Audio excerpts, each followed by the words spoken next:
And we're live. It says we're live, so hopefully we're live. We're at least alive. Everything's crazy right now. I have with us a typical pattern. Somebody's going to probably stroll in a little bit later because he's going to make an appearance. But if you could introduce yourselves, Greg, tell us about it. I'm Greg Hartley. I'm a former Army interrogator, interrogation instructor, resistance to interrogation instructor. I've written 10 books on body language and behavior, been in a lot of magazines and done some TV work. And I have a course called Body Language Tactics, #1 body language course on the internet with Scott Rouse. I spend most of my time today on Wall Street and in corporate America. All right. And everybody knows him, but he's still going to introduce himself. I don't know how I'm going to follow that up. I studied law at Laval University in Quebec, practiced law I'm still doing it, but YouTube lawyer guy, make videos in my car. It's awesome. More fun than... Well, you're putting Subaru on the map. Are you going to get a sponsorship? I'll take a sponsorship from Subaru. I don't want to have 2 cars, but I would certainly not say no. Elon Musk. If I could preheat my office before I get into it, that would be the utmost of luxury. No kidding. All right. Well, we're going to go here, and Greg kind of buried the lead a little bit, but he's also part of the behavior panel, which is a YouTube channel is just blowing up like crazy. And Barnes refers to quite a lot.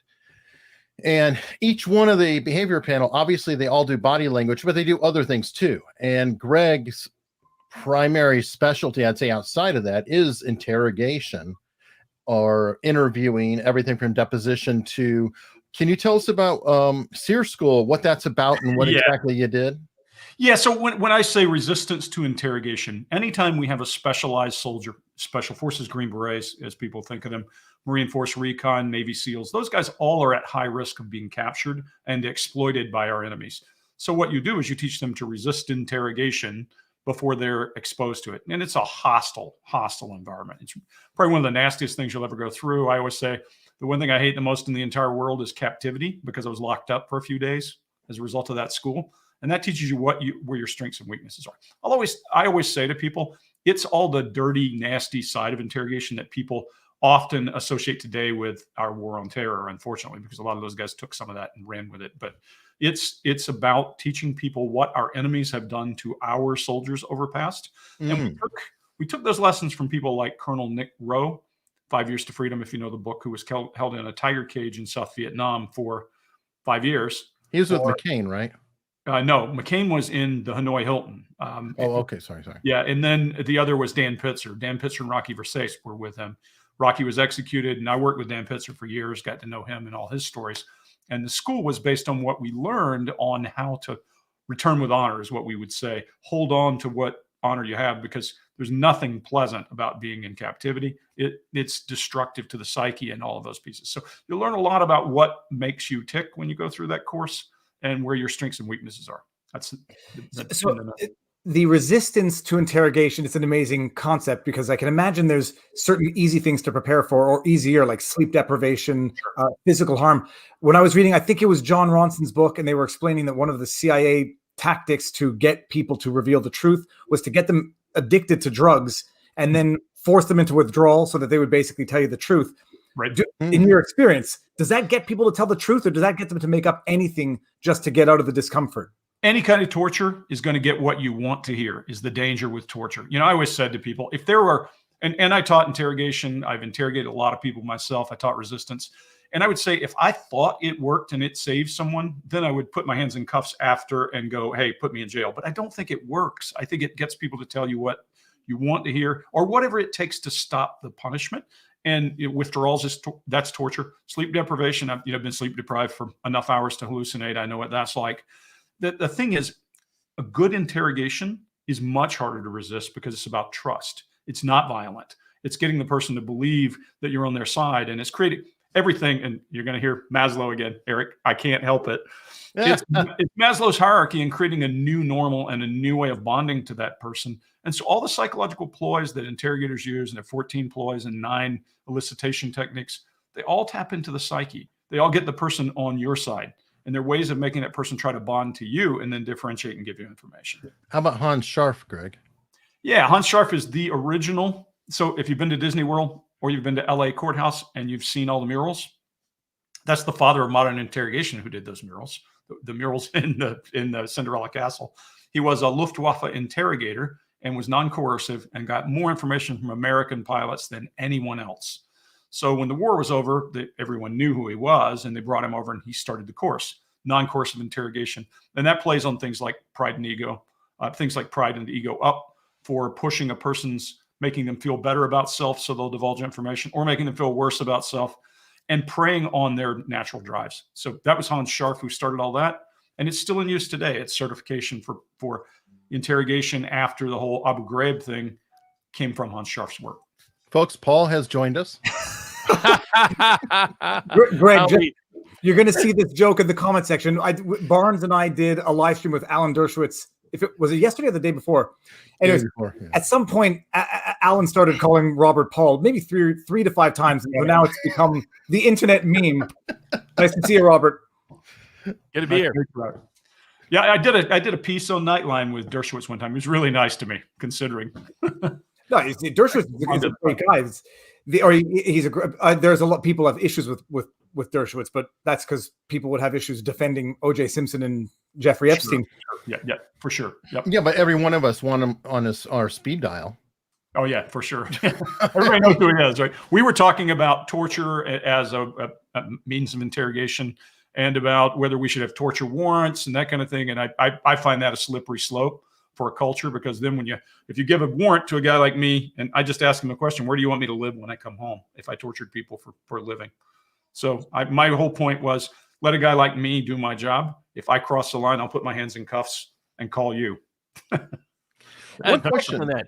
I mean, I've seen debates on both sides, but that on whether torture is simply an effective interrogation technique. I mean, I think there's a colloquial assumption that it would be, but there's a lot of evidence that it's not. What's your take on that?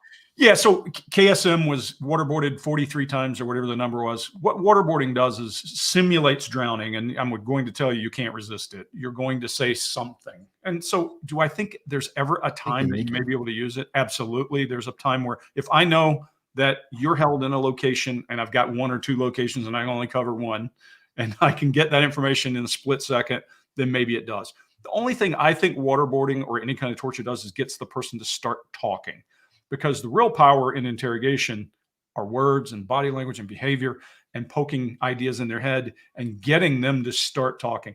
And if they don't talk, you can't do that. That's the only power I see in it. I'm not a fan of torture. I've always been one of those guys who said, this is a wrong idea. It's wrong-headed. It dehumanizes the person doing it.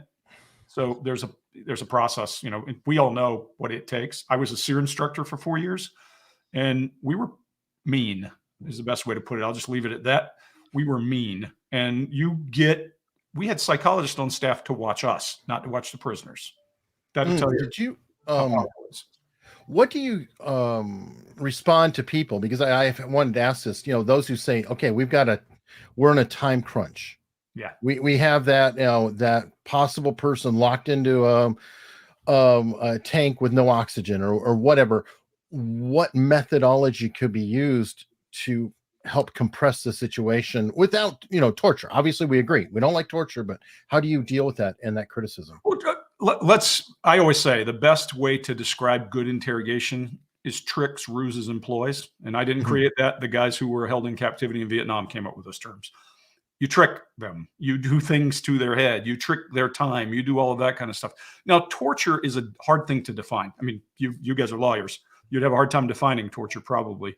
When I taught lettered agencies and everyone else, I would say, if it feels like you're hazing, you're torturing. Because hazing is forcing somebody to quit. You can't quit being a prisoner. So for me, that was my line. And if you're willing to go to jail for what you're doing, go right ahead.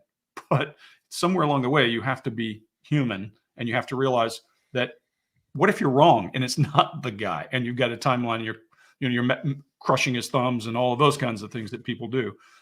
I was an Arabic-speaking interrogator, spent my time in the Middle East, and much of my work was done for me because the guys I captured were terrified of their own governments, and they were afraid of cut their thumbs off or do something horrible to them. And so all I had to do was just ask questions. And hold on, Greg, you're Arabic speaking, so you speak fluently enough to the point of interrogating native Arab speakers. Well, in those days, yes. I mean, now you're talking many, many years ago. I spent 2 years, 8 hours a day in language school. So, and with native instructors and all that. And of course had allies with us as well, but I could interrogate well enough in Arabic to get what I needed information wise. And one of the first times I learned that body language worked was we had captured hundreds of people who surrendered to us, and I had control over who went where. And one of the guys that did not answer everything right, and I put him on a truck, sent him to a different location so he could be interrogated. And they called me and said, how'd you know this guy was wanted? Didn't, just knew the body language that he was displaying when I asked questions was wrong. So yeah, the problem is most of the people that end up with clearances in that part of the world and doing interrogations look like me, and they need to look like locals. That's the problem. Sure. We need more people who know the culture, who eat the food, who live that world than people like me. There's a value to looking like me when you're interrogating, but there's much more value to being trustworthy by the people there. One question on that. What is actually worse, going through 2 years of military language school or going through 3 years of law school in French? Well, I'll tell you, law school, you can go to parties. So you're not necessarily getting hazed, but you're going to parties and having fun. Law school is fun, but it's an interesting thing where you say like torture doesn't work, and you can sort of find the same thing in interrogations in law, where sometimes it helps making them your friend as opposed to your enemy. Yep. The only different dynamic is the prisoner being interrogated doesn't have an attorney to sort of break whatever. Ideally. That's the problem, right? When you're doing military intelligence interrogation, you're after actionable intelligence. I want to find their friends so I can go either get them or annihilate them. I don't want a whole lot of anything else. I'm not trying to prosecute. When you're in terror, you're in an odd mix because they're unlawful combatants, and that creates its own mechanics and lots of craziness. Now, the problem with terror is often you're dealing with ascetics and people who have a different mindset. Those jihadis are not thinking like your guy who committed a crime accidentally. It's a religion. It's a part of their makeup. So the Guantanamo thing is an odd combination. I'm sure you guys have talked to a couple of people who've been down there, and that Guantanamo thing has jihadis and has people who have been locked up for eternity and people have tried to interrogate them using every ploy. They know more about interrogation than I do. They've been interrogated for now, 20 years? They could probably teach. It's just at that point. So yeah, I think it depends. But trust is always the best way to get people to talk. I used to say I'm selling treason to a guy. I want him to trust me enough to tell me something that he shouldn't. And sometimes I had to be the bad guy, come in and be the loud screaming, I'm 6'1"-ish, loud screaming guy, and then comes in somebody who's friendly. That's all ploys, all tricks. Well, good cop, bad cop, right? Yeah, is that the oldest one out there? It always works. It's amazing how well it works.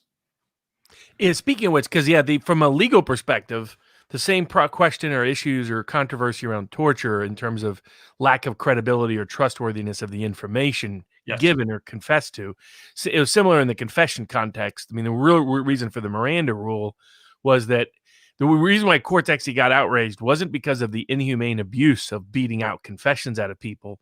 It was the court saw over several decades bad case after bad case after bad case because they had trusted a bad confession. And have you ever seen the movie Under Suspicion with Gene Hackman and Morgan Freeman? There's our first cinematic reference. Don't remember it. Fantastic film. I cite it for young lawyers that are working with me, with the goal being to establish why confessions can be false. And what's great about him is you have Gene Hackman, these are great actors, Gene Hackman and Morgan Freeman, but you have the cop, Morgan Freeman, really believing what he's doing is just getting to the truth. But because of the methods and means which he has chosen and the assumptions he entered into it with, he ends up with a lie.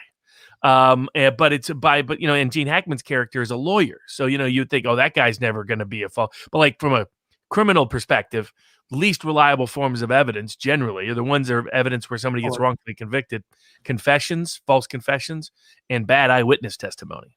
Because there's an interesting thing for me, and when people are confessing, body language is almost always the same. They lower their chin to protect their throat. They go in, their eyes drift down below center and start looking down left, down right. It's almost like shame. And then their body, we call it blossoming open. Their body blossoms open. Body language opens. And a good interrogator, all he does is lean over and say, "It's okay, Robert. Everybody makes a mistake. Just, I'll help you out from here." And you want to make the person feel like only two of you exist. Never mind cameras and all the rest of that. And it's the body language of confession. You can see it coming. And a good guy, I watch lots of interrogation videos, And I see when they mistake and they start hammering him, shut up, let him relax, let him feel guilty, touch him, make him human. It works every time. And I was wondering, are there body language cues for false confessions? Yes. Yeah. So if you get a guy confessing with his chin up, don't believe that confession, because when he's confessing with his chin up, humans, we're pretty simple creatures. I always say we're really just big shaved apes. Desmond Morris wrote a book called The Naked Ape, and I say it's worse than that. We're too embarrassed to have hair, so we shave it all off. But humans don't hold their throat out when they're at risk, when they're feeling vulnerable. And when you're confessing, you're feeling vulnerable. We don't go, hit me in the throat. It's not in our nature. Now, you might find an anomaly. Remember, baselines are baselines. And if a person always walks around with his throat exposed, then you've got something odd. Or you might have some kind of anomaly, a person who's somewhere on, has autism or something, doesn't understand all those body language cues. But most people do not raise their chin when they're confessing. There's a great case in Georgia, and you guys will remember it probably, down in South Georgia. I covered it for Secrets of Interrogation on Discovery. And this kid is going, yeah, I killed her. Yeah, I killed her. And he's got his chin up. He's got about a 70 IQ. He happened to be in Brazil at the time she was killed in the whole thing. And, they prosecuted him and then found out, oops, he was in Brazil. So, yeah, we typically associate lowering of the chin, blossoming open with confession. Interesting. I saw a video on that stating, too, that a lot of times innocent people do not act appropriately, in the sense that they will yell in your face, I didn't, and never mind any kind of manners. They're going to be like, F you, I never. They're angry. Blah, blah. They're angry. Yeah. They're being charged with something they didn't do. That's actually the most normal thing, is that demonstration. I didn't do this, whatever their normal language is, and getting demonstrative, because they know, you guys more than anybody else know, the minute you get touched by the system, your life has just changed in some capacity. And that's, I always say to people, last thing anybody wants to be is involved in that system, because once you're stuck in it, now it's at least going to cost you a lot of money to get out of it, right? Never mind the rest of the problem. So yeah, they're it's an interesting thing, Greg, because it was one of the many observations when Brett Kavanaugh was testifying after the accusations, where people were saying he was enraged, he's protesting too much because he's had a visceral, angry reaction to the accusations. But it's always this thing of, call it motivated reasoning, for lack of a better word. But if they get angry because they're innocent, or they get angry because they're protesting too much, and it's always a question of reading into what you already potentially think to some extent. No? Yeah. So here's the thing. Projection is always the problem, right? Anytime one of us gets lied to, and all of us have been lied to as well, all of us body language experts and all that, we're projecting innocence on the person we love who lies to us or something like that. We give them permission. It's the nature of humans to project. Now, whether you're projecting guilt or innocence is another thing.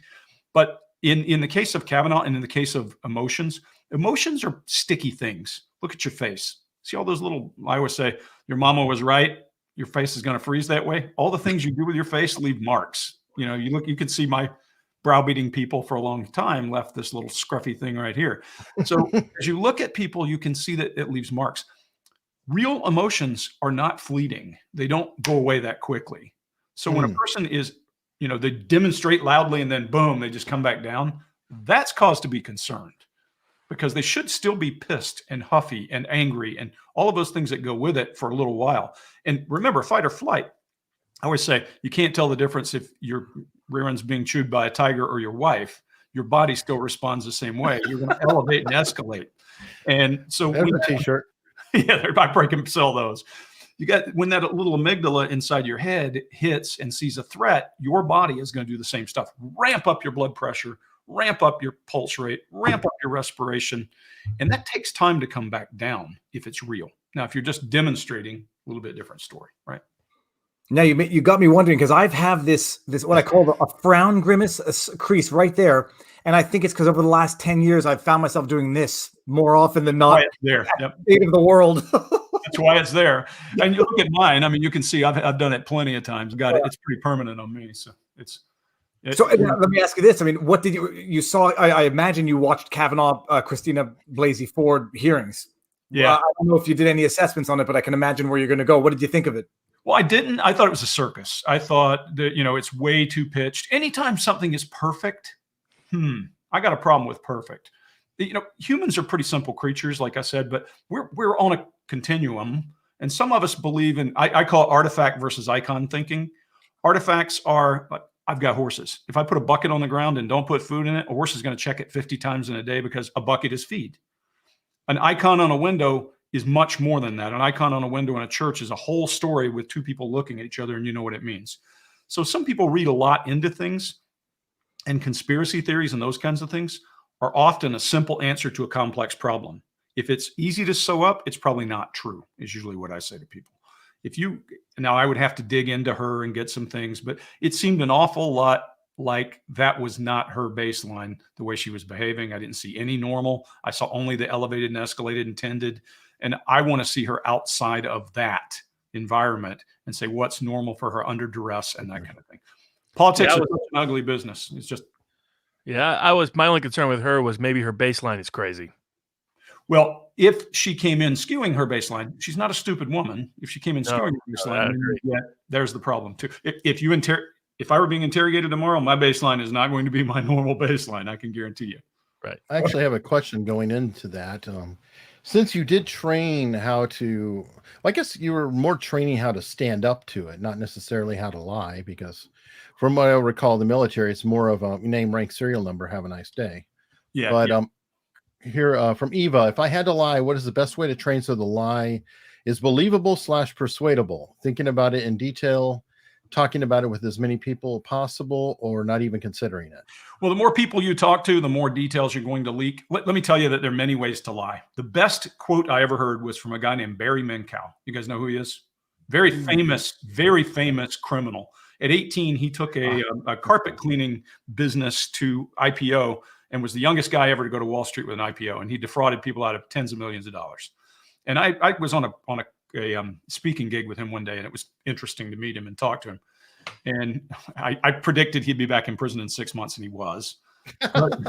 When the guy asked me, I said, yeah, he'll be back in jail. But his term is fraud is the skin of the truth stuffed with lies. That's a great line, one of the best ever, because it tells you how you get away with a lie. It has to be believable and stuffed with details that are not true. So a good lie is one that is easy to remember. And, you can go famous quotes. We've forgotten all these. Abraham Lincoln's famous for saying no man has a good enough memory to be a liar, that kind of thing. What you want to do is have something that's easily repeatable. When I went and, when I was going through SEER school, I had pictures of my kids. They were not my kids. They were my brother's kids. I didn't have any kids, but I wanted them to go after these kids and attack them because they were dark haired and I'm a redhead. You really can't tell anymore. But they would say, those aren't your kids. Well, no, they're not my kids, but that gave me something to spend time away from. That's as far as I'll go into the resistance piece. But lies come in 4 flavors. Lies come in commission. This is my version, meaning I made something up out of whole cloth. That's hard to sustain. Omission, I leave something out. There's very specific language around omission. And this is Navarro and Schaefer. Their term for it is verbal bridging minus time hiding. Things like and then after that, it allows you to skip over something. Then there are lies of transference, and that's where I take your life and make it mine. And all I have to do is know your life. And then there's embellishment. The fish was this big. Every one of those lies has an indicator and a way to break it. So, for example, if I tell you a lie of transference, I make it a team lie. I force you to tell me about somebody else who knows about it, and I drag them in, and it works wonders. But a good lie is one that is sustainable, and you don't have to think about it. So you exaggerate the fish's size, and it's always the same size, and nobody was with you when you're fishing and those kinds of things. So, yeah, I'll leave it at that. You mentioned statement analysis in a way with Schaefer and all that. Yep. Is that whole timeline principle too? When you're trying to crack it open, that you'll notice that where the things tend to be truthful, there's a longer timeline, and then when it gets to the act, it's like everything gets rushed real quickly, and then there's very little on the end. So there should be an equal balance of pre-incident, during incident, and post-incident, and you can kind of find if it's truthful or not by the length of. So they're talking about statements and words, but the same thing's true with cadence. You guys, I'm a Southern guy that talks really fast for a Southern guy, but people typically have a certain cadence of speech. In my exposure and all the interrogations I've done, when a person changes cadence, it's a reason to poke and prod, because people lope along with whatever cadence they use. It looks like a sine wave. And then when you see a blip, it means something. It means either they're trying to get past it, so they're speeding up, or they're slowing down as they navigate it. So those cadence, you guys, when you're doing any kind of, where there's jury selection or whatever you're doing, you hear people that slow down. That's them navigating the minefield about what to say. If they rush past something, they're glad to be past it. And so you can usually feel not just written words and where they hide facts, but also cadence of speech, Eric. And theirs was the and then. And when they came up with that, I was working with Jack up in DC with some agencies. And they came in and showed us a video and said, tell us what you did here. And it was a guy going in a store and stealing something, alcohol. And every person, every one of us, even us, we wrote down, I went in the store, I looked around, didn't find what I wanted, and then I left. Good time. Every person does it. We do it so naturally. And it doesn't mean you're lying, but it opens what we call micro interview, where I see a blip. I go, okay, now the interview is only about that and then. Let's talk about that. And then, no, and then we do it again. And you just keep opening until you find the hole. Right? And this is actually interesting. And Robert, you probably had the same experience, but 10 times more than me, is in a deposition, in examination, you're asking someone questions. You try to start off innocuously to get their baseline, to see what they're like as a person without getting too aggressive or too inquisitive at the beginning. And then you see how they change as you start getting into some thornier questions, and where I would never have thought to call it a change in cadence, but I say would have said a change in demeanor, where when you get onto certain things where there's sudden memory lapses or sudden unnecessary details, and then you get the idea that that's where you know there's something there to continue prying with. But Robert, I mean, I guess you have to have had the same experiences deposing people, or the same observations. Well, what I was going to say to that question is that the most effective liars I've ever seen in a witness context or interview or other context has been those who have successfully lied to themselves. Because when they've successfully lied to themselves, the ability to they really believe it. In fact, people have asked me what's the best way to lie. Well, learn to lie to yourself if you can, because that's the only way you have any shot at pulling it off. Right. But if you don't have supporting details, you're in trouble. Right. That's always right. I always say commission is my favorite, because once you tell that lie, it's like flipping through a photo album of your life, and suddenly you were a beauty queen somewhere, and you lived in South Georgia your whole life, and you were Miss America. Nobody knew about it. You flip through there and go, hold on, wait 1 second. How did this happen in the rest of your life? It's that great phrase, what webs we weave when first we set out to deceive. Exactly. It's very tough to keep a lie sustained. It's easy to unravel if at certain levels. What's interesting is the people that have psychologically committed themselves to a lie, then they get into a sort of cognitive dissonance when they recognize it must be a lie. Yep. And it's an interesting thing to see it unfold and unfurl. But go ahead. No, I was going to say, one of the best interrogations I ever did was for TV, oddly enough. I did a History Channel special way back before Abu Ghraib. It was a show called We Can Make You Talk. And there were 9 expatriate Americans living in UK, and they were supposed to hide information from us for 24 hours. It took 12. We got it all. It was easy. That's fun. But yeah, well, they thought it was Survivor, and it was not Survivor. Trust me, it was a lot more gritty than Survivor. But all I did was teach this one woman that I could tell when she was lying. And all I did was pick 3 things I could tell she was lying about. And she broke because she couldn't hide anything. I just said, okay, I know you're lying about that. Why are we wasting our time now? Let's make this more pleasant for you. And she gave me everything she had. It's amazing. The thing about, to quote George Costanza, it's not a lie if you believe it. It is an interesting thing that you may never successfully make that person realize they're lying or convince them they're lying, but then take it and bring it to a judge with some other contradictory evidence. And even if they believe it, you can still contradict it. But the thing about convincing yourself that you believed it, I was watching back when it happened, the interview with the guy who shot the other guy in Seattle. It was during after one of the protests. Yeah. I forget what his name was, and he's giving the interview to Vice, where this guy's saying how it was self-defense, and I'm looking at the guy, and I don't think he's lying to himself, because I think somewhere in his twisted logic he's convinced himself to believe that it was self-defense, but it is that type of honesty to some extent that will get him. Prove him to be a liar or prove him to be guilty, even if he actually believes it. It's something that's so patently inconsistent with a reasonable person that even if the individual believes it, you can still bring out the lie, so to speak. Well, I'll also tell you that, I've debriefed people coming back from combat missions and talked to them about what they saw. And people don't remember facts. They remember what they remember. So sometimes what feels like they're telling the truth isn't. I mean, they just can't. Remember, your brain, again, we're very simple creatures, and your brain evolved from lizard to mammalian to primate to what we have with this big forehead for a reason, so we can process language and do all that.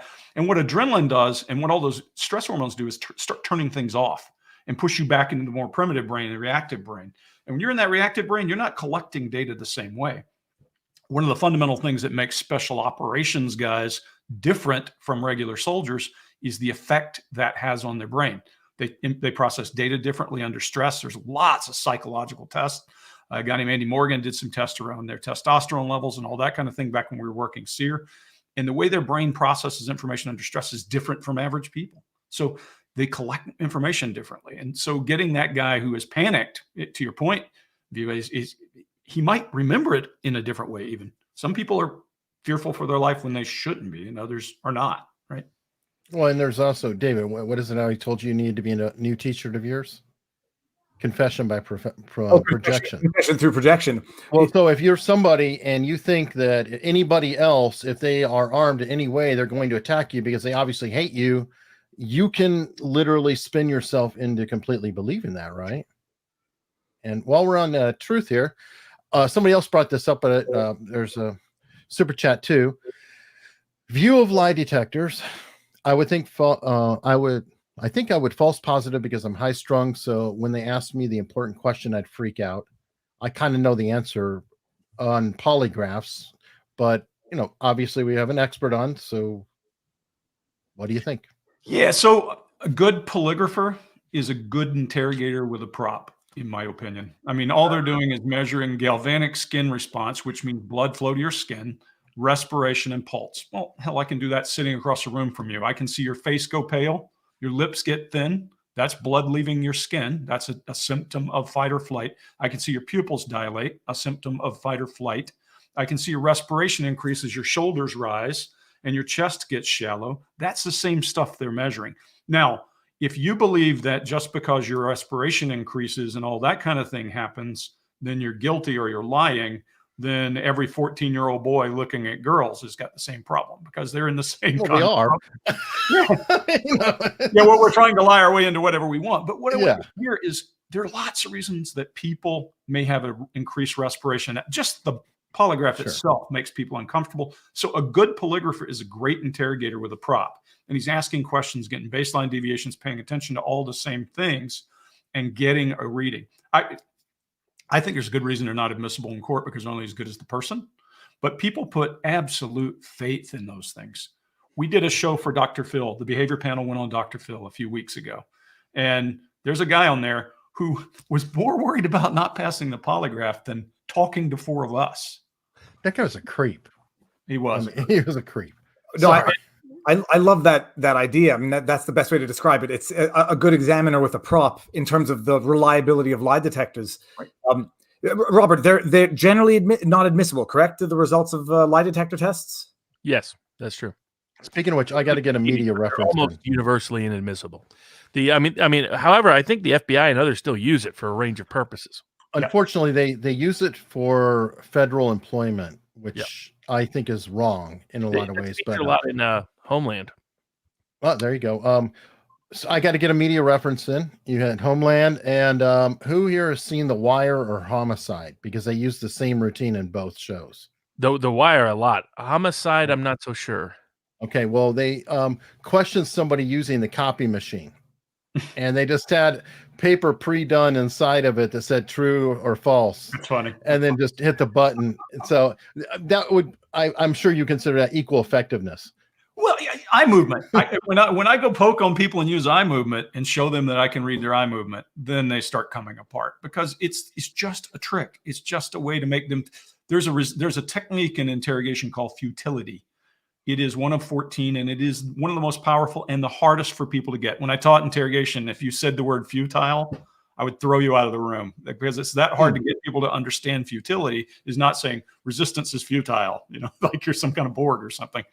And what it really is about is showing a person that everything they tell you is either true, and provable or not true and provable. And when you do that, it's the same thing with the copy machine, or like the Marine Corps in Mogadishu using the Game Boy, or any of those guys. I mean, those things are about making the person believe that you have a superpower that you really don't have. Speaking of which, can you do a little of the he's quick on this, the eye accessing cues with yes, one of these two? People have discredited this to death. So, don't think of it as anything other than me trying to get to a baseline on how you think. So I'll start then, Robert, by asking you just a couple of questions. So if you were telling me, and do it honestly so people can see you doing it. I know people.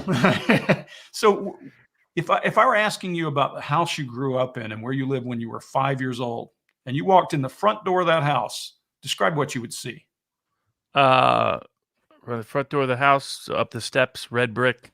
It would be the living room. Okay, and what would you see on the left wall of that living room? Oh, couch, and then above it, the graduation photos of my older siblings. Okay, and can you remember what order those photos were in? Age. So it was my oldest sister, second oldest sister, and third oldest sister. So what I'm seeing you do, and I'm going to tell you, your eyes are consistently going to what we would refer to as a place, right? And I would poke a little bit further in a few minutes to get something, but you're going down left as you're having internal conversation. You're thinking about that house. I usually associate down left with internal conversation. And I'd probe and ask you a question to see if I'm right. And that is, I'm going to give you a math question, and I can just about predict what you're going to do. You're probably going to move up to your left and try to recall something. You're not going to remember it because it's a math equation. Then you're going to, and I won't use 33% because I know you guys are good at that. But what I'll do is I'll give you a number, and then see you'll probably look up slightly to your left, try to figure it out, and then you'll drop down into that same internal voice. So if I took $1,980 and I needed to do 18% of that, what would that number be? That would be 620. No, 600. I don't know. But you get what I'm doing. So what I'm doing, I'm looking for normal for you. And there are a lot of people who believe it means this or this or this, but I'm looking for normal for you. I'd also then say, Viva, if I ask you a question about your favorite song, what's your favorite song? It's going to be Blink-182 or Oasis. Okay, and just give me 5 words of one of those songs. Yeah, My Girlfriend. You see it? You see what he did both times? Look to the left. Yeah, but it's slightly up and to your left. And a lot of people will do this. I don't say that this is a baseline for everybody. But what you do is I've asked you single sensory channel questions. I'm asking you, hey, what did you hear? What did you see? When you recall something, you're going to go the same place. Now, if I ask you another question, I'll use another auditory one for you. Have you ever heard a giraffe's voice? No. Okay, what do you think it might sound like if you heard their voice? A draft voice? A giraffe. Oh, a giraffe. In fact, I have heard a giraffe's voice. You haven't, but so tell me, what would it sound like? Something like that. It's a bizarre noise, but they have long tongues. Yeah, they have long tongues, but they have no vocal cords. Oddly enough, they can't make noise. And so what you're remembering is something else. But when you start, what I'm after is getting you to go and recall auditory sounds, things that you've heard, things that you recall. And you go somewhere in your head. And I'll ask you enough of those to know that you go that same place all the time. And then what I do is I ask you a question that I want you to tell me the truth to, that's also an auditory cue. So what did Robert tell you on Tuesday? And then suddenly you deviate from the norm. Now I go, I have a problem. Now I've got a blip in the baseline. Now I start probing and poking. And in most people, that auditory, whatever you go, auditory or visual, I'll also give you another one. Give me directions from your house to the nearest fast food restaurant. Try that quickly. Give me some visual landmarks. I would say it'll be up to the police station, then right on the dirty intersection corner, and there'll be something on the south side of the street. So what's on the dirty intersection corner? What other things are there? There's a barber, bank, and fast foods, like a dépanneur, as we call them. You went to a different place when I ask you about visual things than auditory things, because I'm asking you single sense questions. I'm not asking you, hey, tell me about the Lady Gaga concert, right? Or something like that. If you ask complex questions, then you get complex answers. And so when people tell you it doesn't work, it's because they're asking complex questions. Even, Robert, when I was asking you questions about your childhood home, there's real potential for you to have feelings mixed with that. And songs can do the same.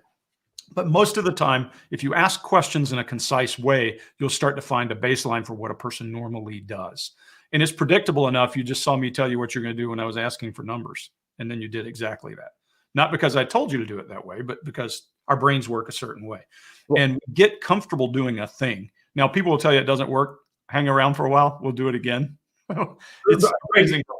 I think you've just blown my mind though on one thing, which is a false memory syndrome, because I posted video. Now I know that I have video evidence of giraffes because I've done it, but we went to this place, a zoo in California. If they don't actually make noise, I'm not going to trust my own memory anymore. They don't make noise. Yeah. It's a weird thing. And the reason I use that question is just because I think a lot of people have memories of things because you associate it with another animal that makes a noise, right? That's well, and I'm thinking I associate it with a specific event where I know that I was hearing other animals make noise, like when we went to the zoo.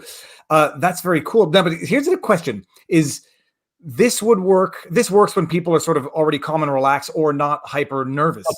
Doesn't matter because they still have to access. Now, what will happen is when a person is nervous, if a person is lying to you and they're very nervous, they're probably going to try to stare you down because they don't want to break eye contact, because that's the big myth of lying, is that people break eye contact when they're lying. I just showed you why they break eye contact.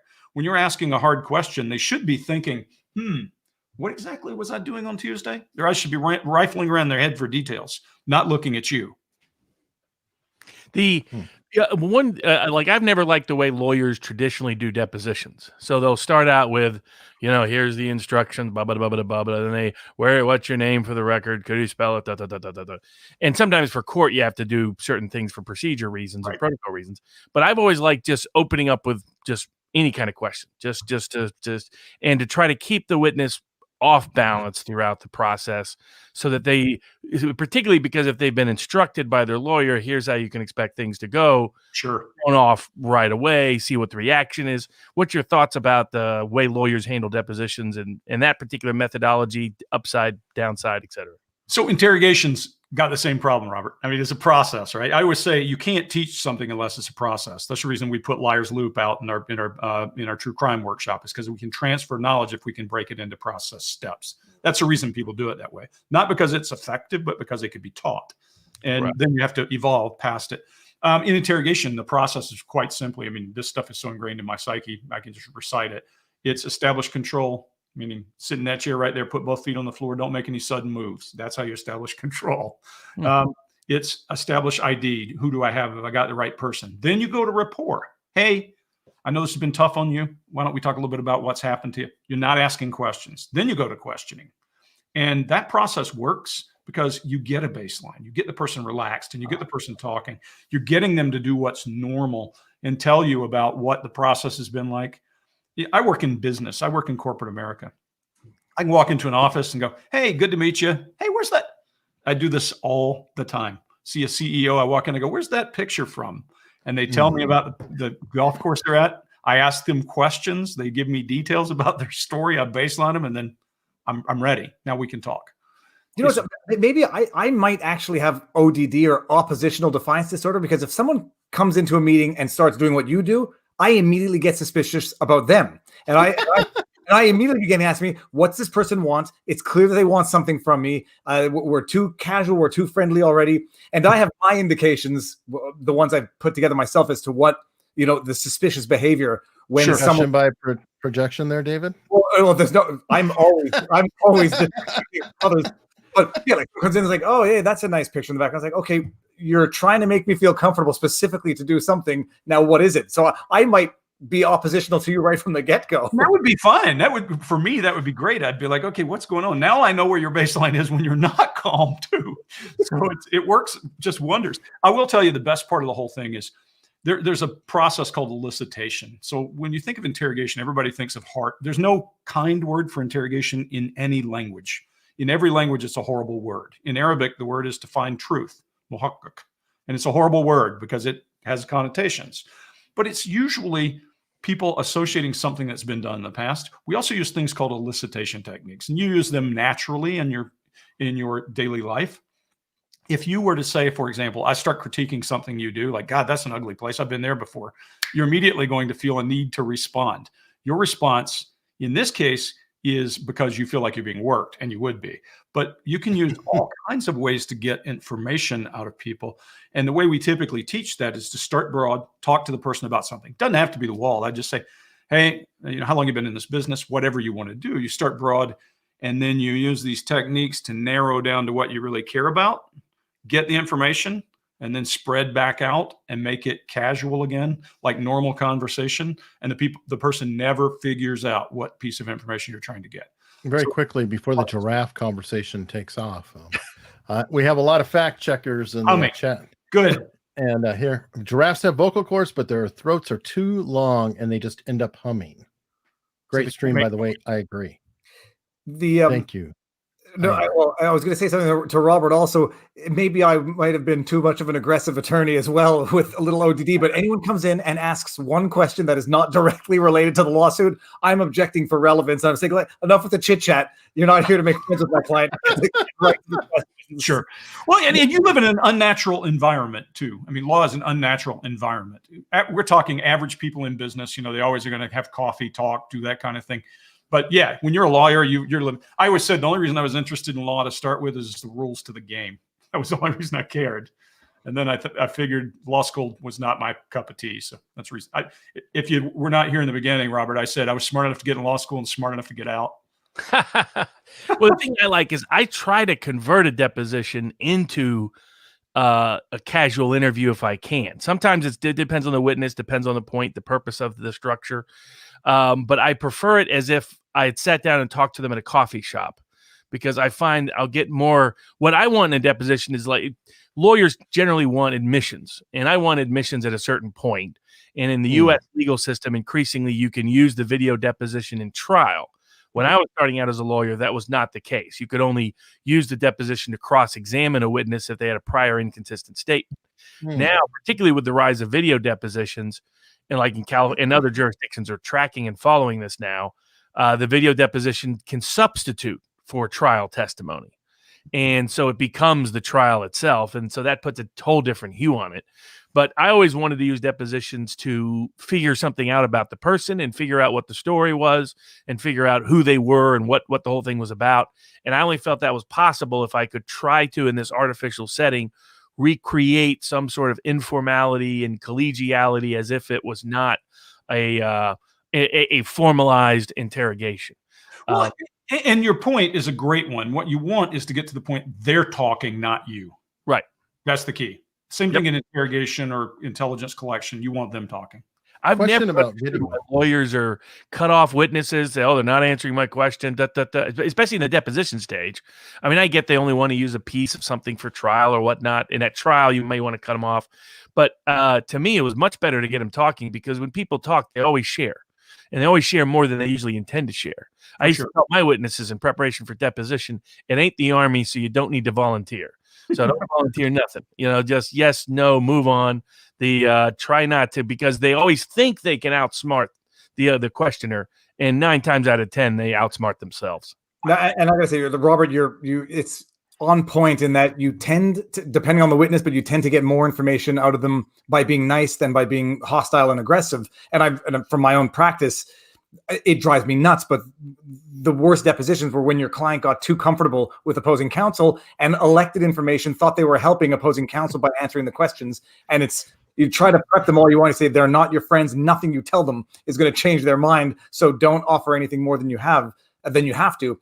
But yeah, the best or worst depositions are when they feel sufficiently comfortable to just tell you anything. And it comes back to bite them in the butt, especially in law.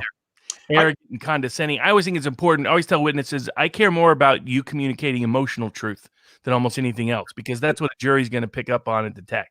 So don't worry so much about the precise correctness of your answers. What emotional vibe do they get off of you? Like when I cross-examined a witness in the Snipes case, he answered on and read the transcript. Looked like he did great. He came across as a contemptuous ass. So the entire jury hated the guy, and he was the government star witness. And I knew from that point forward, we were in good stead. But go ahead.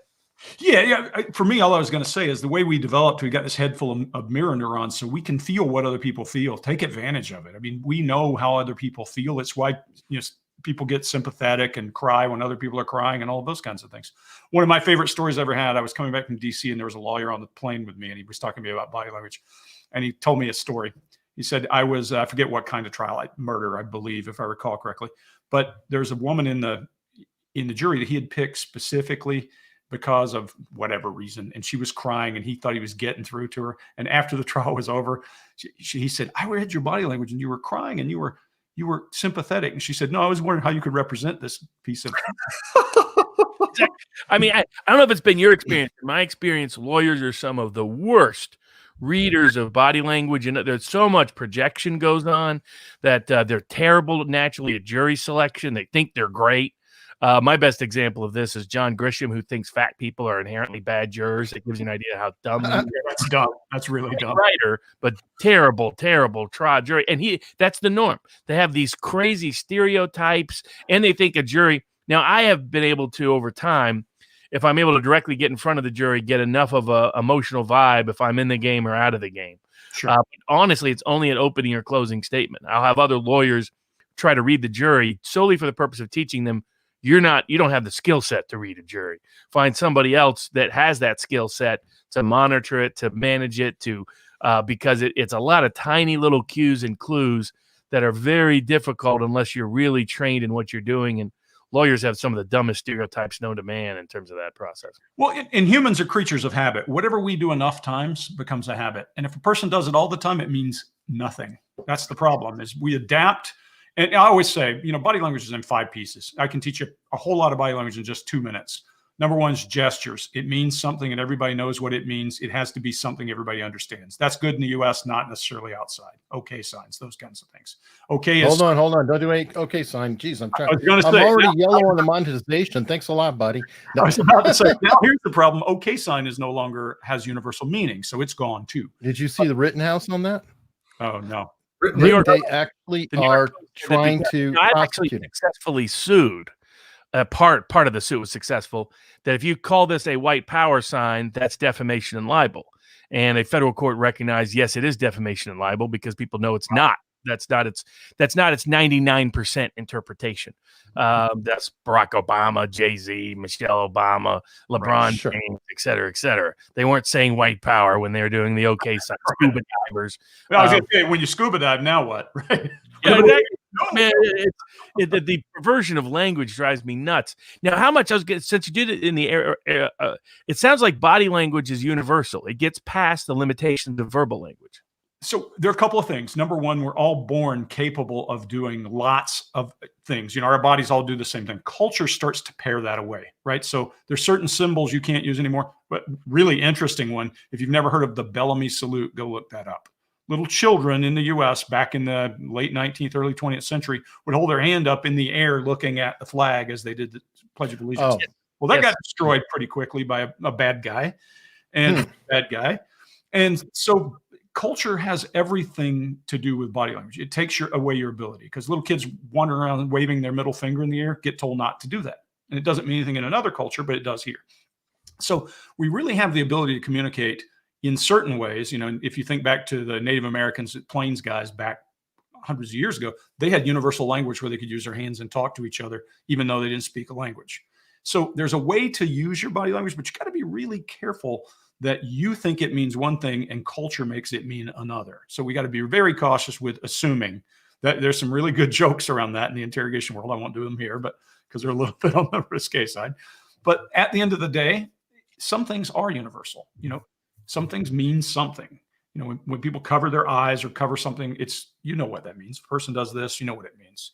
And so we're cautious not to usurp things from another culture, but there's enough body language that you can learn. And the pieces like 5 things. Gestures, that one's not universal.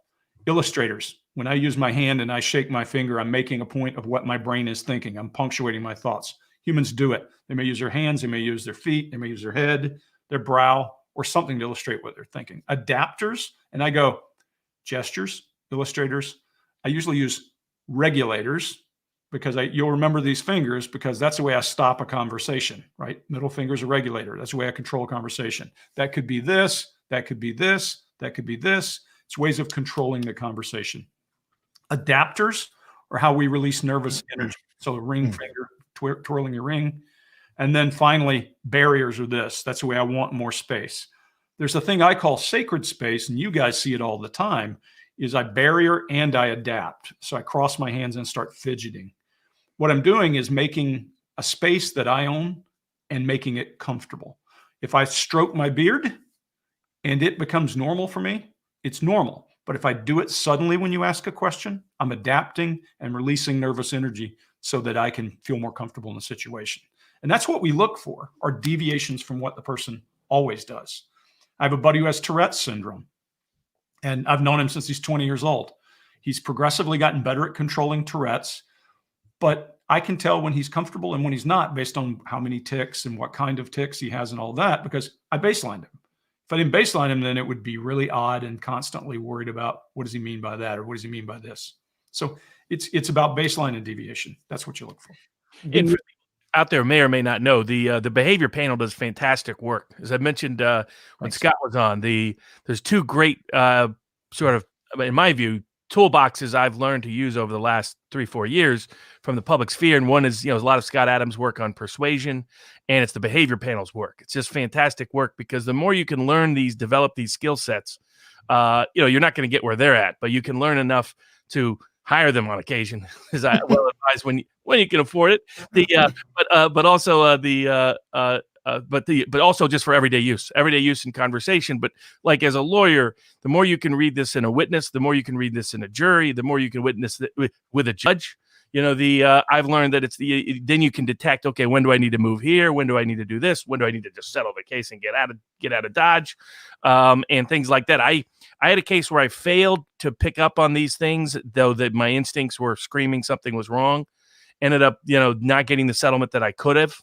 And in the very next case, I was much more assertive that when I saw things going AWOL, that we got a very good settlement, and the other side didn't employ any of these tactics or techniques.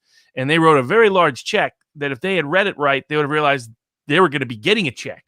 They were within 24 hours of having a jury give them a check, have us write a check to them, and they ended up writing a huge check to us. So it's very useful, obviously, in the legal field, but it's useful universally. Useful. I mean, you may not want to apply it too much in your interpersonal life. You'll get killed. Yeah, exactly. But in your business and professional life, universally useful in a wide range of settings. Thanks. Yeah, I'll tell you, we were just having a lot of fun with this thing. It started because of COVID. One day we were saying, hey, we need to do something together. And then COVID happened. And a kid I know said, hey, why don't you look at Carol Baskin? I think she killed her husband. And that was the beginning of the behavior panel. So, oh, wow. That's a fact. That whole thing was, I see how it was like Jerry Springer reality TV made into Netflix. Because at first I was like, why in the world are people watching this? Some guy likes tigers. This doesn't make sense to me. Right. And then I started watching, I was like, whoa, they found some of the craziest people in America. And they put them on TV, reality TV. And it's like, okay. But yeah, those would be interesting tests. Because I mean, I had, in doing a lot of the victims' domestic violence work, is where, you saw different baselines across the board. There were some people that, one of my tactics was to try to get the abuser personality to prove what he's like, to get him to lose it on the stand. Though there was a time when I thought, I got to make sure the cop's here and I can hit the door in case he really loses it. But have you ever had anybody like lose it right in the interrogation room? And oh yeah. Okay. Yeah, I've been punched before and that kind of thing. Well, among my favorite ever stories, there's a guy I used to work with named Rocky, who was a warrant officer, and we were at SEER. Now, SEER is all high-risk guys, so these are Green Berets and folks like that. And there's physical violence involved in SEER. I'll leave it at that. And this guy happened to do some physical violence to a guy, and we see him come flying out of the room and then run back in, and come flying out of the room and run back in, and come flying out of the room and go back in. So we ran in to get him, and I remember saying, what happened? He said, I hit this guy, and suddenly he turned into Bruce Lee. This is long before Jackie Chan. But this guy was some martial arts wizard, and we had video, and he was just pounding Rocky, just spinning around him and kicking him and doing all kinds of stuff. I've been slapped and punched and that kind of thing, but usually people are smarter than that because of the authority that you carry. But you just realize it. I always say it's not what you expect if it's done correctly.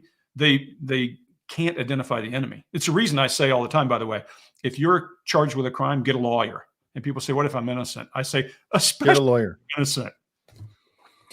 Someone was asking in the chat, and Greg, you'll tell me what your experience has been on this. But in law, I think in my practice, it came across, or it happened every now and again, where you're dealing with, I don't know if sociopath is going to be the right word, but someone with a definitive personality disorder, whatever that may be. And then the question is, how do you determine that in the way they answer their questions? They look convincing. How do you know that you're being deceived? And I've always found, again, it's sort of like an intangible thing. But when you're dealing with sincere versus insincere emotions, mimicking or trying to, what's the word? Not impersonate, but replicate the demeanor of the interrogator to create a rapport. And when someone is doing it out of authenticity versus to manipulate, and it gauges how you deal with the rest of the deposition.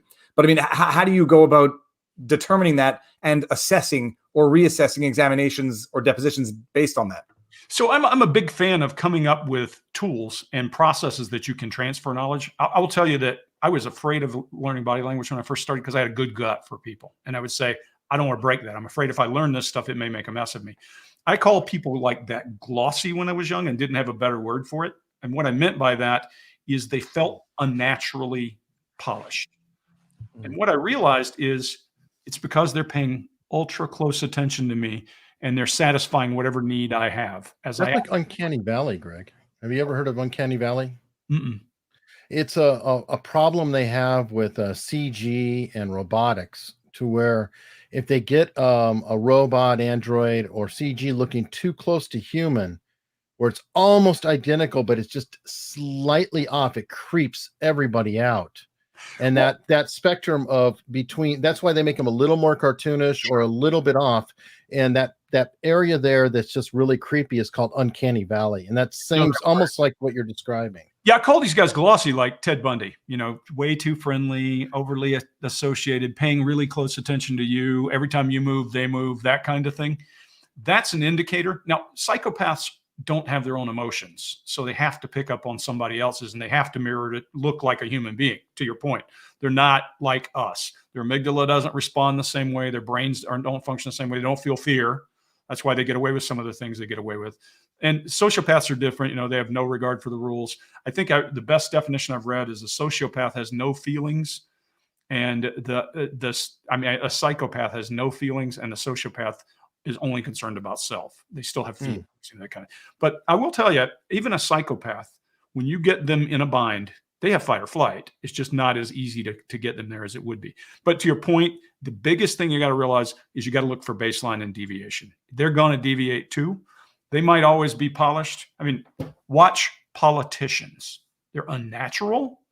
Everything they're doing is a bag of whatever they've produced. Every one of them, if you manage to stay in office for 20 years, you are no longer a person, you're a product. It's just fact. You're producing something that sells. You may have a core person in there, but every one of them is a product.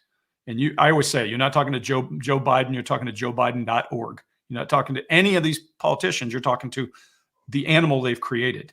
And even they deviate from their baseline. We got a great one on the channel about Joe Biden's response to Tara Reid. It's our number one seller. I think we've had 2.7 million views on it. Just to give you over Prince Andrew? Oh, yeah. Yeah, he bypassed Prince Andrew a few weeks ago. Wow. Prince Andrew is at 1.8, I think, now. So he's, if you want to train wreck. Well, that's a product too, isn't he? I've read that, the actual royals go to training. Bart Bowden is talking about that, right? Training that none of us will ever see. Super, high level training that's going to bring them out. Yeah, so actually, products. Hey, I noticed you got Scott's book back there. I have to say something. Understanding Body Language by Scott Rouse. You got to get the book. Scott's the real deal. He's easy to read. And Greg, I got a super chat so I can buy another book. What age can you first determine a body language or behavior baseline on an individual that's actually related to their personality? That's interesting. So you mean how they behave as a person, not any kind of disorder? You're talking about just a normal person. Well, I'm going to guess at what point is a child developing their own individual markers or early? You know what? My favorite thing to do, this is a creepy thing to tell you, but if I have a suspicion that a parent is lying to me, I look at their children, because all your child is a little version of you, and they learn to lie from you, and they're not good at it yet. And so they're emulating what they've seen when you say, tell them I'm not here or something like that. They're emulating the behavior you taught them. And all you are is them with lots of scars and hair covering up all that. So you've gotten good at it. So it's easy to pick out a liar by watching the children of the liar and knowing how they lie. Oh, wow. Okay. Cleopatra 561. How are you? I know she's on Viva Frei quite a lot, but this is a great question. Anyway, hello, gentlemen. What would you call Nancy Pelosi and AOC? Sociopaths or just narcissistic? I try to stay off politics, guys. I will tell you this: product. But if you believe in what you're doing, I mean, none of these people, for a minute, forget which party that you believe in. None of these people can stay in office for decades without adjusting who they are to satisfy a purpose.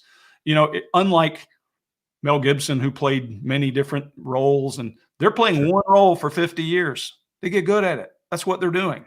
And you can't miss it. But when you get them under duress and you push them in a corner, they still have tells. They still breathe heavy. They still, their respiration changes, their perspiration change, all kinds of things change in them. I have my own political views.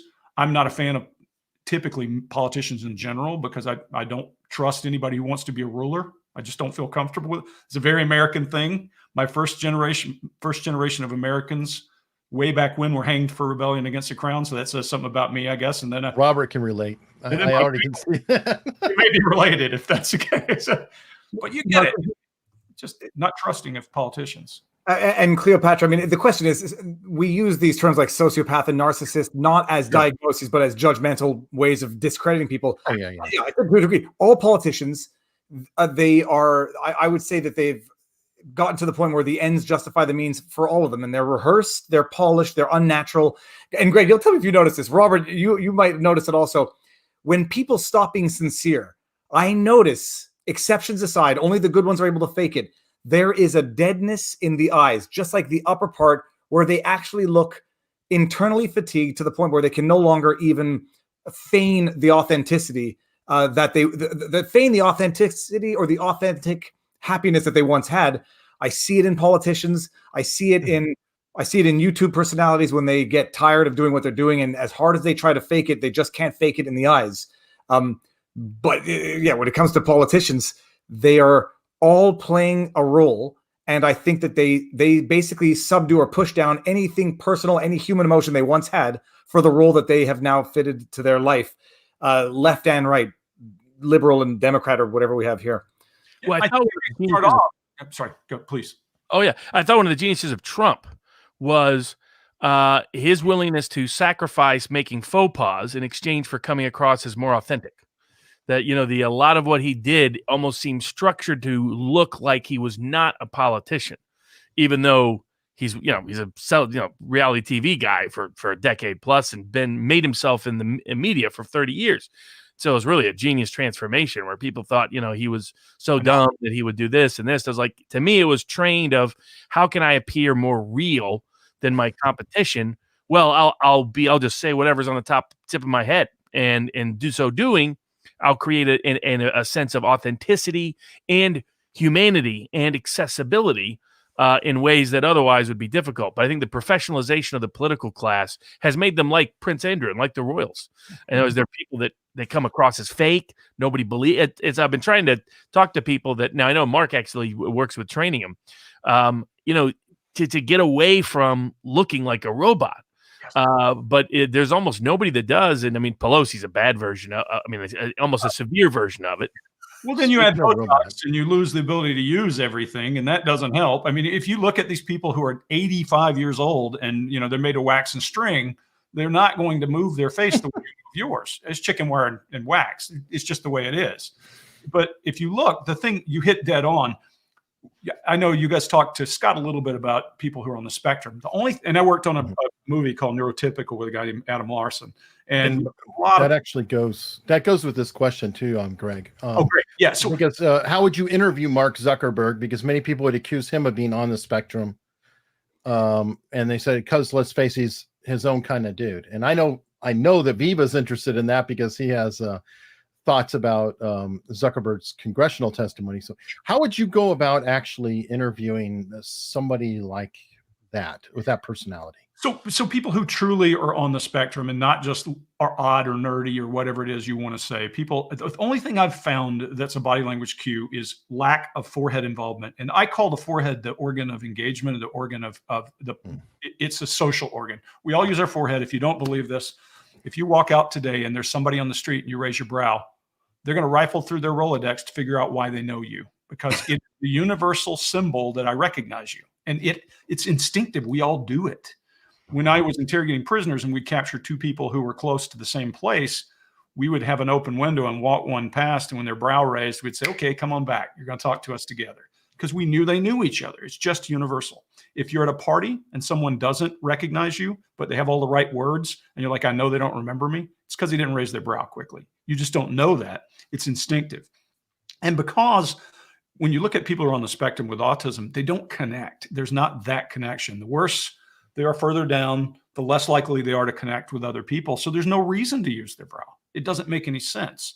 And I don't, I'm no clinician. I'm not trying to say Greg Hartley, the autism expert, so don't take it that way. But I'm just telling you what I see, a behavioral symptom analysis of what I see. So I think it can also be that I'm so lazy with my forehead that it becomes a standard. Kevin Spacey is famous for his weird body language being interviewed, and his forehead doesn't move. Watch him. It's what's creepy about, one of the, I got it. That's why he's so talented. No. No, but the thing with Zuckerberg, and people again also use the autism or on the spectrum as a judgment, sort of as a mocking thing. Sure. Anybody who's has enough experience or has dealt with autism would probably know. I don't think Zuckerberg's on the spectrum, and I say this not based on his behavior now, but in comparing it to his behavior back then. And when I looked at Bill Gates, his depositions from the antitrust suits, I might have said this dude is clearly on a spectrum then, but you compare it to his behavior now, where it's diametrically opposed. The awkwardness, the if anybody hasn't seen his deposition in the antitrust case, crazy. It's bizarre. Yeah. Nerdy, yes. Well, but no, and nerdy, but like repetitive behavior, rocking back and forth. It looked peculiar, but then you compare it to his behavior today, which is, call it whatever you want to call it, but it's definitely not on the spectrum. It might be something much worse than. Well, some will say James Bond villain, and some will say hero. Whether not, on your side, whether or not he's learned how to be more human or feign humanity in the later years. Zuckerberg has gone in the other way. Zuckerberg used to be natural. He used to be lackadaisical, but a little awkward, and has gone full robot mode. And I think that's conditioning of life. And it went the exact opposite way with Bill Gates. He was totally bizarre in his earlier depositions, and now he comes off as somewhat authentic, even if he irritates people. Well, and the real purpose in life for him is to protect himself and his money, and he probably had some good coaches and good lawyers that said, don't look like a jerk. Going to lose at the end of the day, that's what coaches do for you, is come in and say, hey, this is not natural looking, eliminate it. When I taught interrogators, one of the things that we would do is every time they had a tick, whatever tick it was, anything they did, we would copy that ad nauseum until they lost it. It's just a thing you have to do. If I were coaching him tomorrow and sitting across the table from him, everything he did that was weird, I would do it too, until he got tired of looking at it. To that point, your adapters that you use today to release nervous energy, whatever they are, if you don't know, go ask your spouse. They know. It makes them crazy. So they know every time you stroke this or you do that or you do this, they notice it because it's part of who you are, and it's part of your makeup. It's your baseline. And if you want to lose that stuff, you go and talk to them and they can tell you what it is. Okay.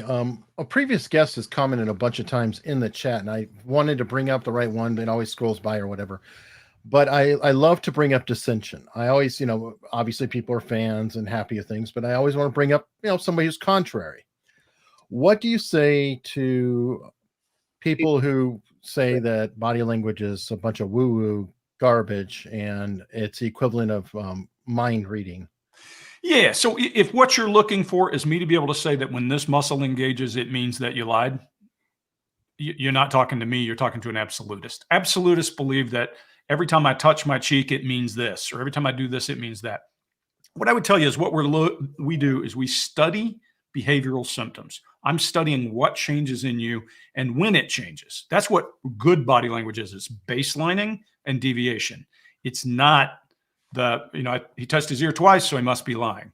Those absolutist things, those maxims, things like somebody stares you in the eyes, or they're telling the truth, they break eye contact, they're lying.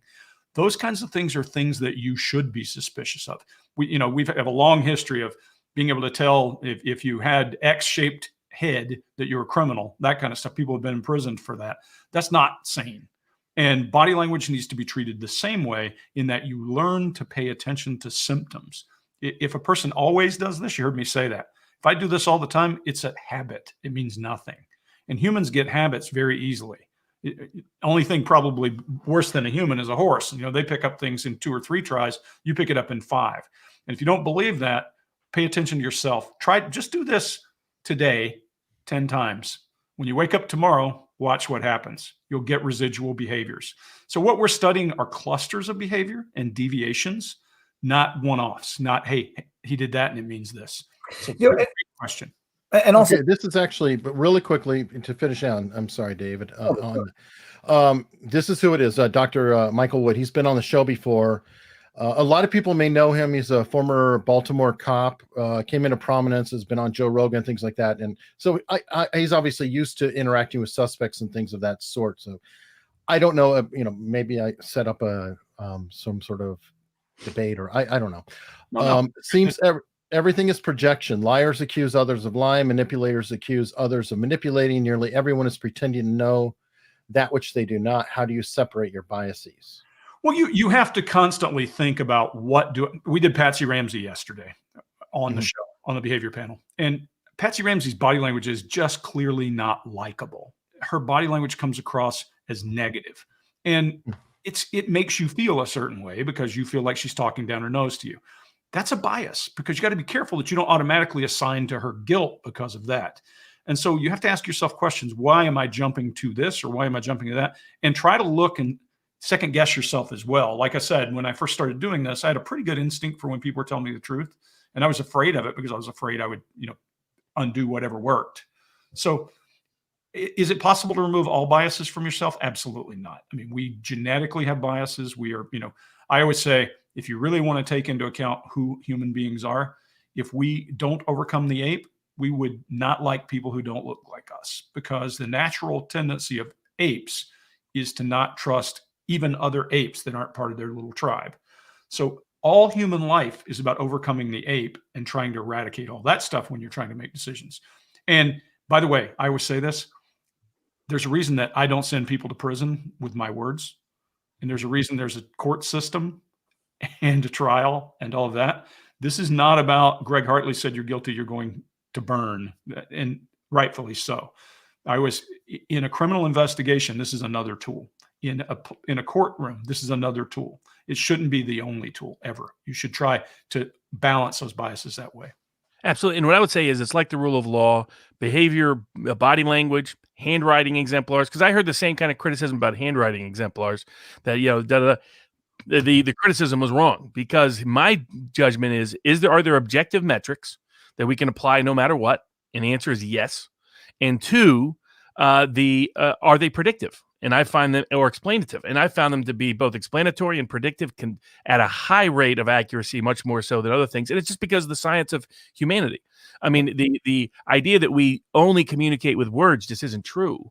And we often communicate through our entire body, and and that's what handwriting, like the myth in the law is that handwriting is just your involuntary movement of what you've been trained physically to do. That isn't why the FBI has a bunch of forensic handwriting analysts. It isn't just, it's because you leak tons of things psychologically. Now, I did learn not to do that as a party trick, because somebody once did their handwriting. I was like, oh, this usually means, sexual deviancy.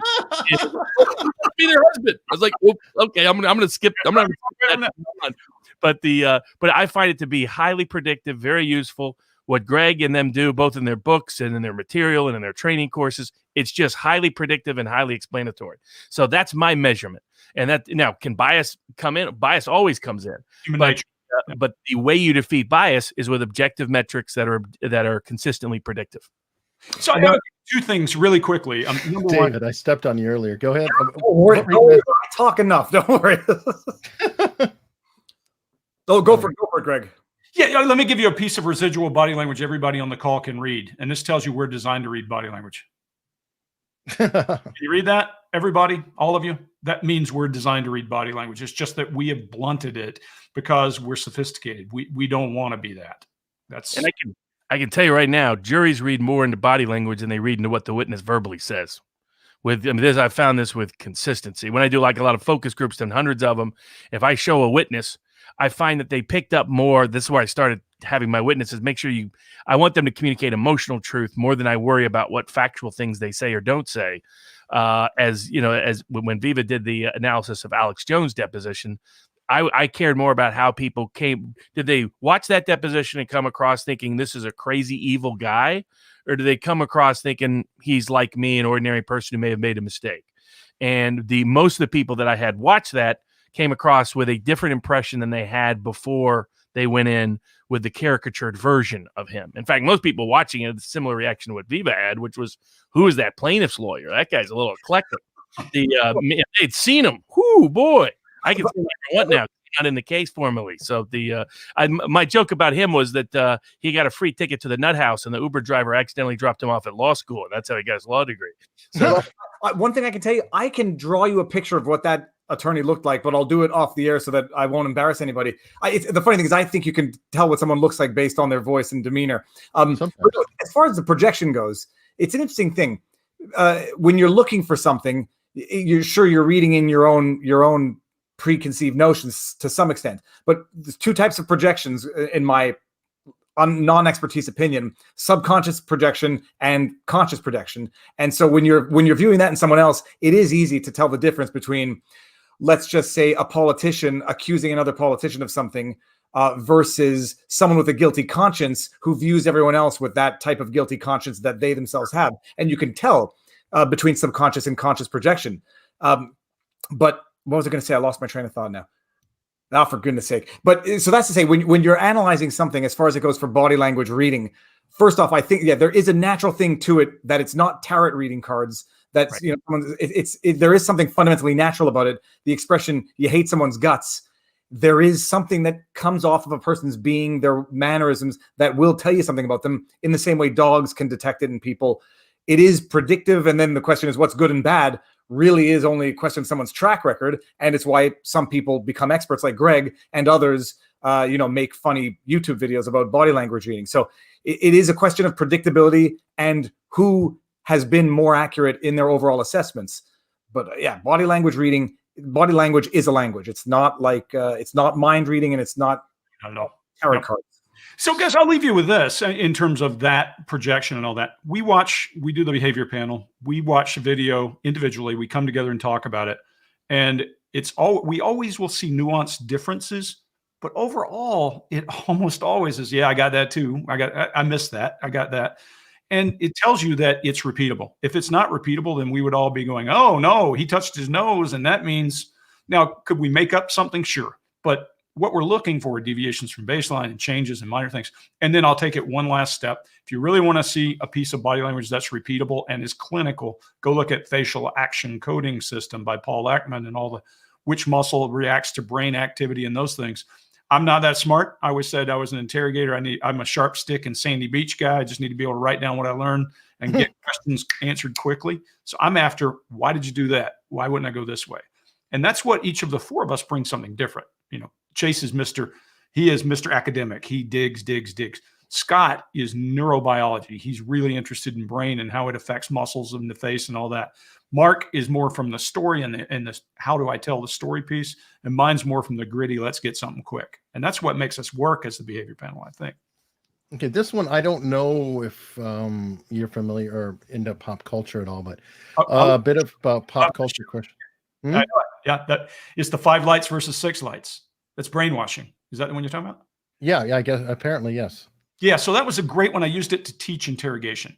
Oh. The thing about human beings is we are just like every other animal. If you reward or punish a behavior, it will exist. If you do nothing, it will go extinct, right? So if a person doesn't get rewarded or punished for doing something, those inputs habits affect how they think. In this story, if you go watch this episode, Picard is captured by one of the groups of aliens with lumps on their head. They all look different lumps. I don't know which ones were which, but they're interrogating him and trying to make him say there are 5 lights when there's 6.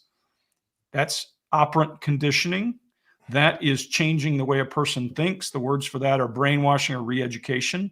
And when you respond, then I release the pressure. It's pressure, release, pressure, release. In the same way you teach a dog to come get a cookie with a bell, when they do what you tell them, you release the pressure. And it is, if there is a thing I'm proud of Americans for not doing, even though we've done some less than stellar things in this war on terror, we have not re-educated people. That I'm proud of America for not doing, because they could have easily gone down that path. With detainees for long periods of time, all you have to do is reward and punish to get exactly the behavior you want. So I'm proud of America for not doing that, although the other parts of them I'm not so proud of, some of the things that we've done.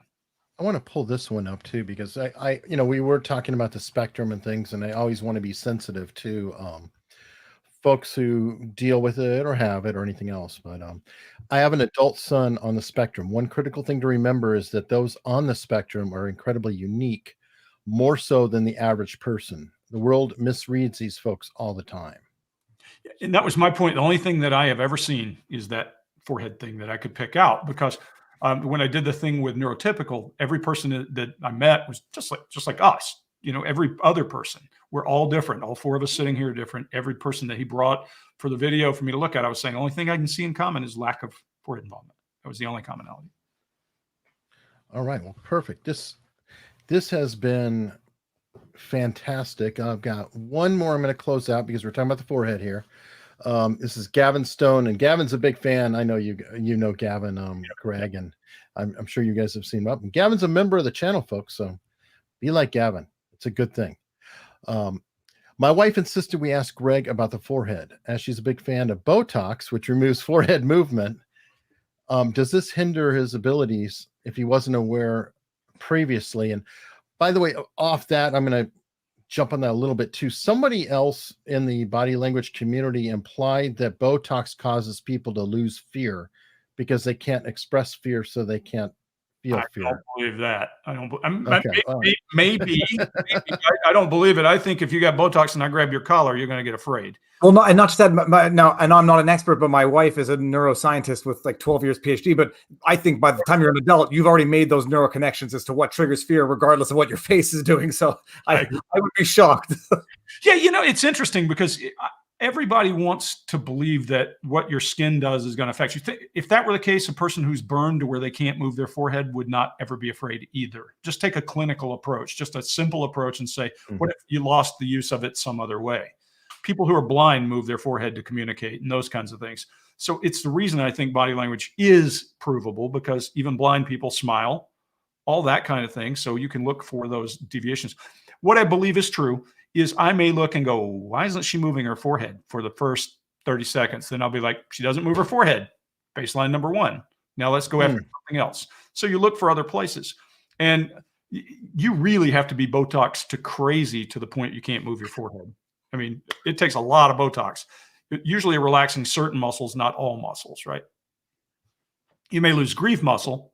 That's a different story. But yeah, some of those others you should still be able to use. The reason why, it just does a wrap up on that question of the viability of behavioral body language analysis is there's a reason why poker players go to great lengths to hide every aspect of their body language. Even, some of the greatest pros ever try to look like the Unabomber just to try to prevent people from spotting and identifying their behavioral tricks. And by the way, if anybody doesn't know, Unabomber is Phil Locke. He's a poker player, and nobody's talking about the actual Unabomber. Yeah. I've had the FBI agent to help catch the Unabomber on, by the way. So quick plug, John Fitzgerald, check the catalog. Subscribe while you're there, by the way. Really quickly, final word, Greg. Yeah, guys, thanks for bringing me in. This is great. Enjoyed talking to you. I maybe talked more than you did. Sorry about that. But no, that's why you're here. I enjoyed it. I'd love to do it again anytime. And Eric, I always love your show. I love the fact we're bantering and talking about things and not to things. And you got a course. You got to pitch your course, man. And there's a code. Yeah, we got a code. Pitch the course and a code. So bodylanguagetactics.com. That's bodylanguagetactics.com. If you go to that site, and I think the code is unstructured on the True Crime Workshop, or does it work on both? It works on both, I believe.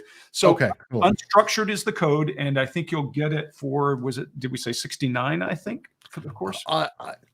Yes, it is cheaper than Dr. Phil. So I came in ahead of Dr. Phil. So this is a big deal, guys.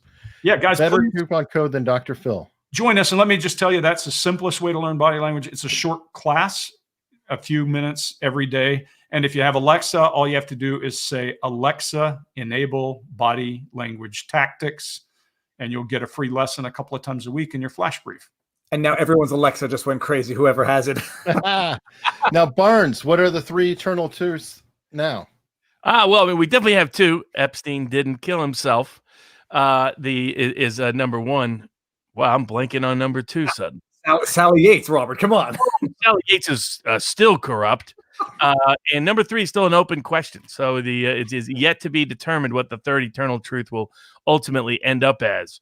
But a eternal truth, or a definite truth, is that the behavior panel is definitely worth following. Fun, interesting, educational, insightful information that's both accessible and actionable, which is hard in these days when you have something with an esoteric profession that has lots of expertise, 10,000 plus hours that goes into it, which Greg and all of them have. And I have many of their books. I have them digitally. I just have Clarence Darrow's books behind me because that's what I still have physically. Well, you can't carry them if you have Greg's alone. Yeah, that's true. Yeah, I think I can fill up all of both the books. They're great books. They're fantastic. I have them digitally, so I can keep notes and do a little highlighting and all that jazz, and I can come back to them quicker and go to my notes quicker.